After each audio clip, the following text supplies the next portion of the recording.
Perang yang berlangsung di Ukraina memasuki hari ke-19 pada Senin 14 Maret 2022, sejak Rusia menginvasi Ukraina pada Kamis 24 Februari 2022, jutaan warga Kiev dari berbagai kota mengungsi. Presiden Ukraina Volodymyr Zelensky kembali mendesak NATO untuk menerapkan zona larangan terbang. Pada hari ini, pembicaraan antara Rusia dan Ukraina berlangsung melalui pertemuan virtual.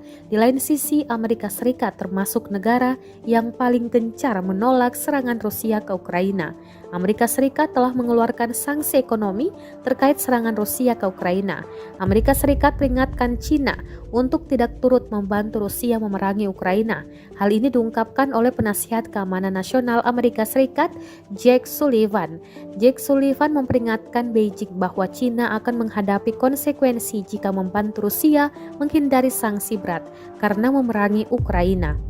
Sullivan dijadwalkan akan bertemu diplomat tinggi Cina, Yang Jiechi, di Roma pada Senin. Rusia meminta bantuan peralatan militer dari Cina setelah menginvasi Ukraina pada 24 Februari.